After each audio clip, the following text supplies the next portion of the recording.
Hey everyone, good to be with you again. Time for another midweek message.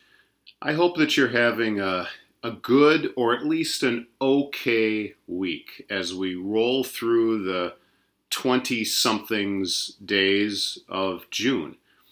Uh, this summer, at least for me, doesn't quite feel like summer normally feels. And maybe for some of you, you have that same kind of disoriented sense about you. Like, yeah, it's late June, but it just doesn't seem like late June. And I'm not talking about the weather, I'm talking more about what we're actually doing with our days, with our calendars. Normally, today, were it not for COVID 19, I would be in Pennsylvania with a group of youth and adults, not just from OCC, but from North Shore Congregational in Fox Point and from the First Congregational Church of Wauwatosa.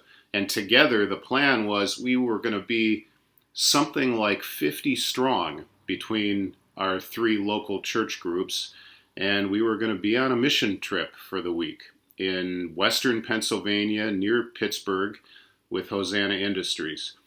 And as I commented to somebody the other day, there just seems like there's a spiritual hole in my summer right now because there isn't Hosanna. I had become used to that as being one of the highlights of my summer and a key highlight of the early portion of my summer each year for the last 6 or 7 years. Maybe some of you have something like that in your life, something that normally you would either be doing this week, but you're not, or maybe something you'd be preparing for next week, going out of town or having family come into town to visit or something else. Maybe normally this would be the time of year when you'd find yourself going to a wedding or two, a graduation party or two, whatever. Yeah, it's kind of odd this year. And I hope, like I say, that you're having maybe even a good week, but at least an okay week. And I certainly hope that you're staying careful and safe and healthy and well. As goodness knows, the virus has not taken any vacation, that's for sure. It's still out there, and it's still important for us to stay vigilant about our own health. Okay, we're going to get into a midweek message today, but before we even do that, why don't we pause for a brief word of prayer?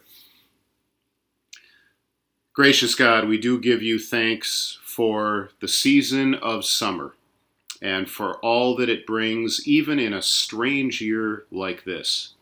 We give you thanks for the beauty of the weather, for the opportunity to spend more time outside, for the opportunity to enjoy the beauty here in Wisconsin, if that's where we are or wherever we may be. We give you thanks for the many blessings that you pour into our lives each and every day, whether we're in quarantine or not. Your love, your forgiveness, your ongoing redemption, your constant presence and counsel, the indwelling of your Spirit with us and within us. These are all such precious, amazing blessings. And they're happening moment by moment and day by day, no matter whether the virus is spiking or waning, no matter what may be in the news, we can count on you, your presence, your unconditional love for us. And so for those things, Lord, we do give you thanks. As we are together via video here for another midweek message, I just pray that the words of my mouth and the meditations of all our hearts may be pleasing in your sight, O God, for you are our rock and our Redeemer. Amen. All right, so those of you who have been viewing these midweek videos during the quarantine period and now beyond that, you know that we've been focusing on S words, and it started way back in late March when I did a few weeks on the silver linings of the safer at home period. Things like exercise and projects like cleaning out the garage or the closet or whatever. And I'll put the list because we have covered a lot of ground. We have covered a lot of spiritual and social or newsworthy concepts and tied some of that together. Each week, what I've tried to do is take a word that begins with the letter S and which seems to have special relevance for us during the COVID-19 period here, and looked at it from the standpoint of what's going on in the news, but then tried to link that or draw an analogy from that to something that is useful for us to keep in mind in terms of our spiritual lives.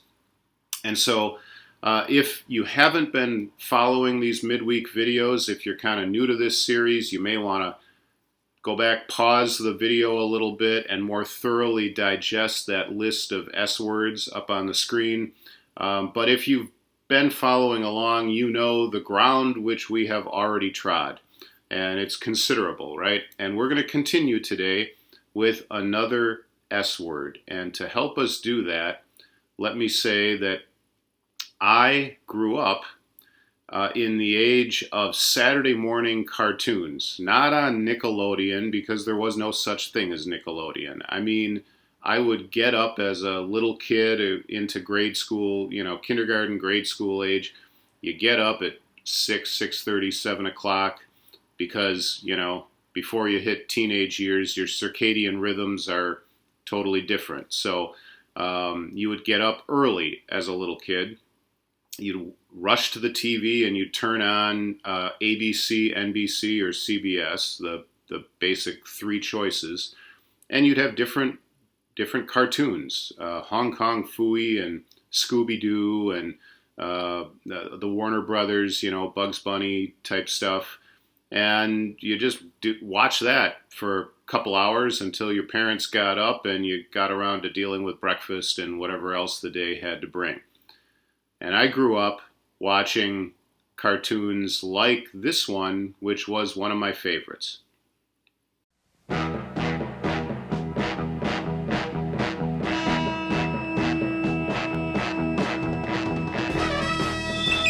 In the great hall of the Justice League, there are assembled the world's 4 greatest heroes, created from the cosmic legends of the universe. Superman, Wonder Woman, Batman,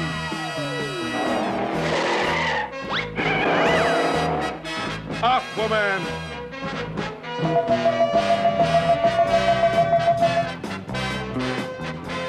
and those 3 junior super friends, Wendy, Marvin, and Wonder Dog. Their mission: to fight injustice, to right that which is wrong, and to serve all mankind.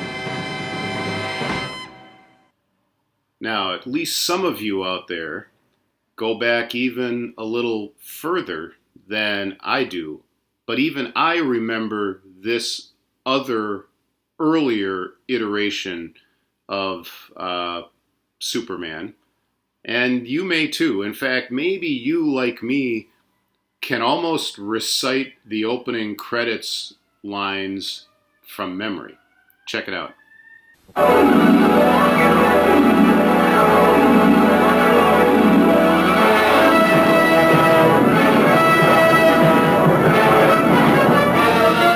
Faster than a speeding bullet.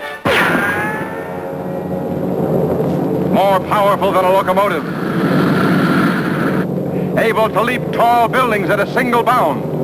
Look, up in the sky. It's a bird. It's a plane. It's Superman. Yes, it's Superman. Strange visitor from another planet who came to Earth with powers and abilities far beyond those of mortal men.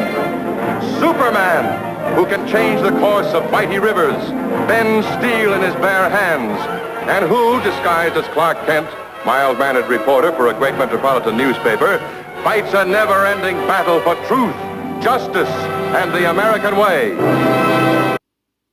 So our S word for today is not just super, although that would be a good and kind of a fun S word to kick around a little bit.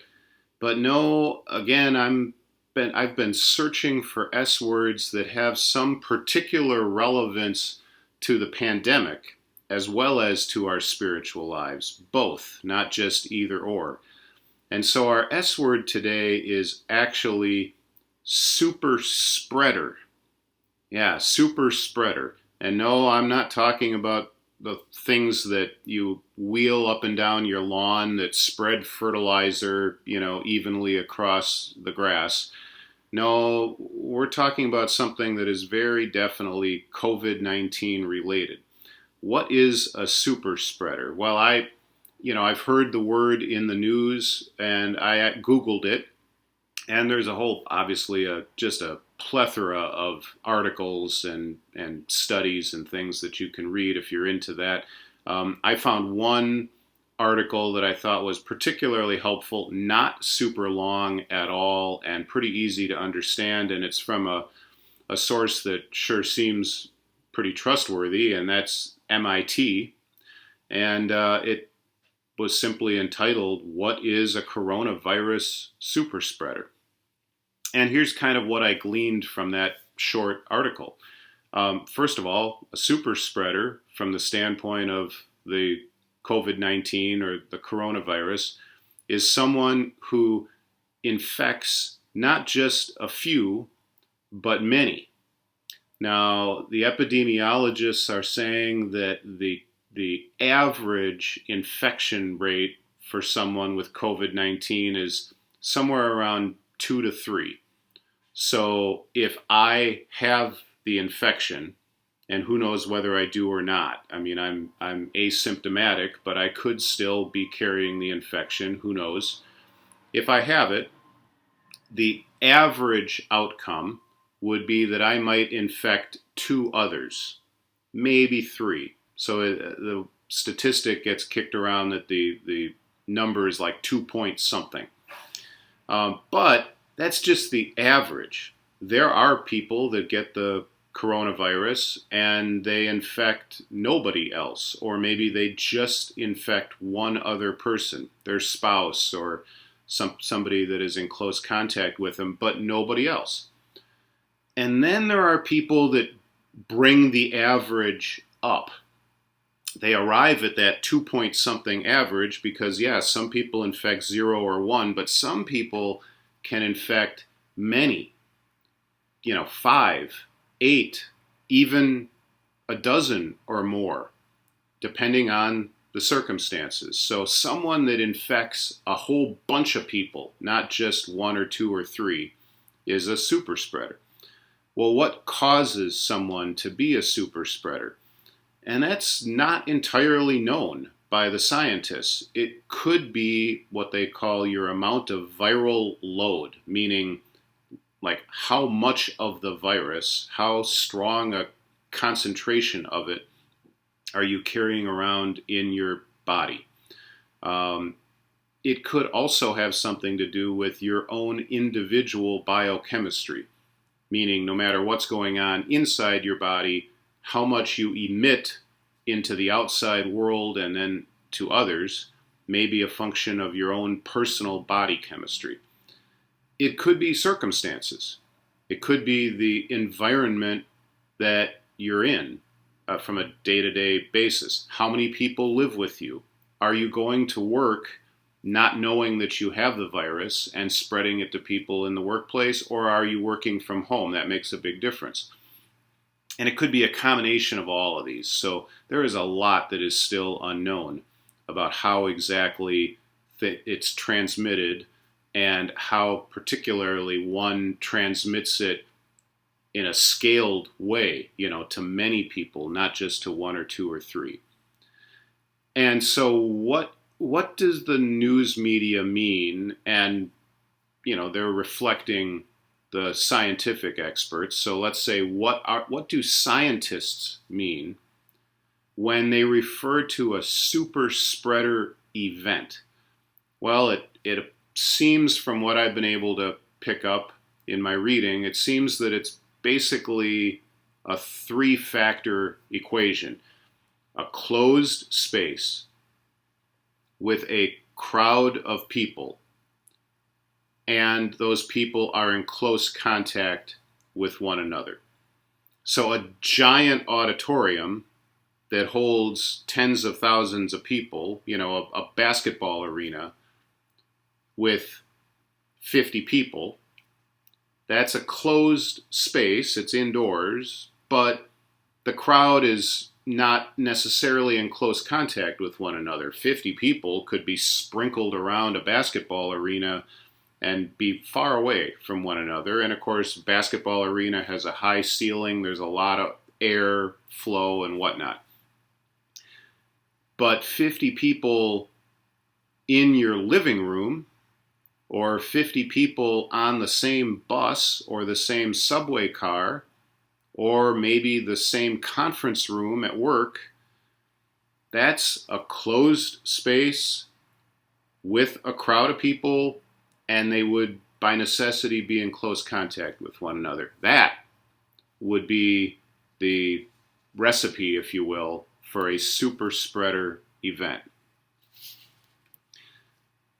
So let's bring this into the spiritual realm. Let's take all that we've been hearing about super spreader events and super spreaders and who they are and what's all involved with that. What does this have to do with our spiritual lives?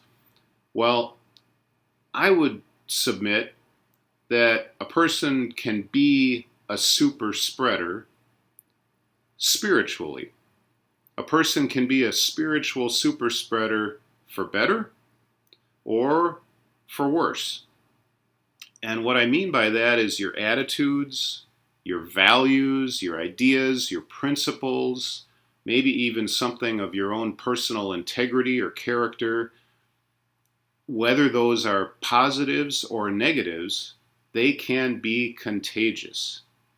You can shed your ideas, your principles, your values, your attitudes, even your mood to those around you, whether that be your family. And you all know this, right? If somebody in your household or somebody in your close circle of friends is having a really bad time and is in a really grumpy or grouchy or sour mood, it affects everybody. But it also affects the people you may come in contact with at the grocery store, how you greet the people that work there, how you greet your coworkers, how you greet your neighbors. Those things can be contagious. Your vibe, whether it's positive or negative, can be contagious. I would also submit that Jesus was the ultimate spiritual super spreader, and obviously in the best possible way. In his case, I'm not talking about, spreading sourness or grouchiness or grumpiness or negativity, but Jesus was a spiritual super spreader in the best possible way. His love, faith, peace, hope, compassion, humility, among many other wonderful traits, well, they were contagious too. He made others around him better humans, better believers, better followers of God. He made others around him better because the goodness within him was contagious. And I would also submit that you might be a spiritual super spreader. Now, at the very least, you are definitely a spreader. In other words, what's going on in your heart and mind at any moment or on any day, that is contagious. Your positivity or your negativity is contagious. I believe that to be the case, absolutely. But you might be not just a spreader, but a super spreader.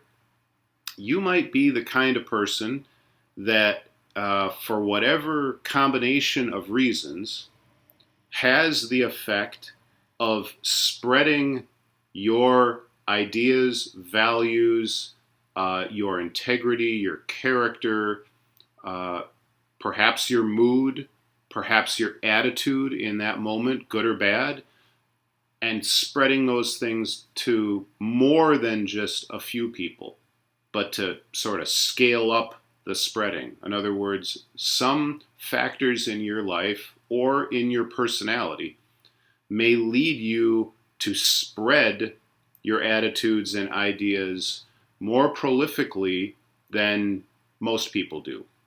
That's possible. So that whatever attitudes and values you harbor in your heart and mind may in fact be highly contagious, and again, for good or bad. Now, all this brings to mind a Bible passage, a short little verse from John 14, verse 12, and let me put it up on the screen for you. This is Jesus addressing his disciples, and this is the chapter after what we would call the Last Supper night. So we're very late in the ball game here. We are basically on the cusp of Jesus' arrest and crucifixion. We're very close to the end of Jesus' earthly journey. And he's addressing his disciples, and he says this: "Very truly I tell you, the one who believes in me will also do the works that I do, and in fact will do greater works than these, because I am going to the Father." Good grief, that seems like such a daunting verse. Because how on earth are we supposed to do greater things than Jesus? Are we supposed to top feeding 5,000 people with 5 loaves and 2 fish? Are we supposed to do better than that? Are we supposed to top walking on water, calming the storm, raising Lazarus from the dead, healing blind people and lepers? I mean, are we supposed to top all of that somehow? And I think maybe one way of thinking about it is maybe Jesus means that we will spread the good works that Jesus does farther, further, and wider than Jesus himself did in his 33 years on earth.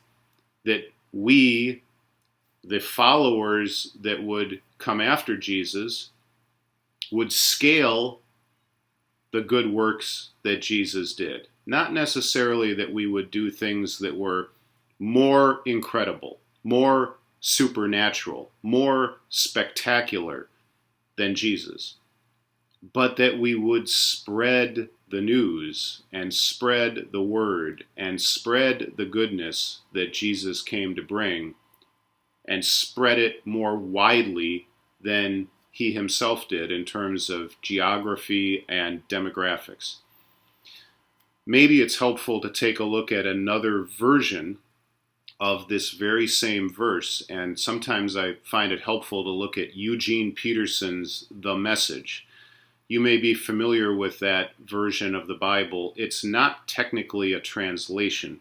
It's more of a paraphrase, but it's done by someone, Eugene Peterson, highly regarded biblical scholar, who made this version or this paraphrase of the Bible in an effort to make the Bible more accessible and more engaging to his college-age students than any of the available translations did. So, as a complement to the New Revised Standard Version, which we just read, let's put up The Message also. And it says, "The person who trusts me will not only do what I'm doing, but even greater things, because I, on my way to the Father, am giving you the same work to do that I've been doing. You can count on it." So Jesus is giving us the same work, the same basic marching orders that God gave to him, to Jesus. Come, proclaim liberation to the captives. Heal people in whatever ways, whether that's physical, spiritual, emotional. Heal people. Serve people. Do good. Be kind. Be loving. These are all the kinds of things, and teach people important lessons about life, about God, about relationships, about love. Teach people. These are all things Jesus did, right? He taught, he healed, he served, he sacrificed, he counseled people. And the verse says that Jesus left in the hands of his disciples that very same job description. And now today, we have that very same job description. And a lot of that job description boils down to being a spreader, or perhaps even a super spreader. Being someone who exudes those things that Jesus came to embody. Being someone who spreads to others that love, that service, that sacrifice, that sense of healing and counsel, and wisdom and teaching. Exuding or spreading all of that just in our everyday interactions with people. And so, I hope that you'll ponder a little bit these questions for reflection. First, if you're brutally honest with yourself, and please, be brutally honest with yourself, well then, what emotions, attitudes, values, and ideas have you been spreading lately?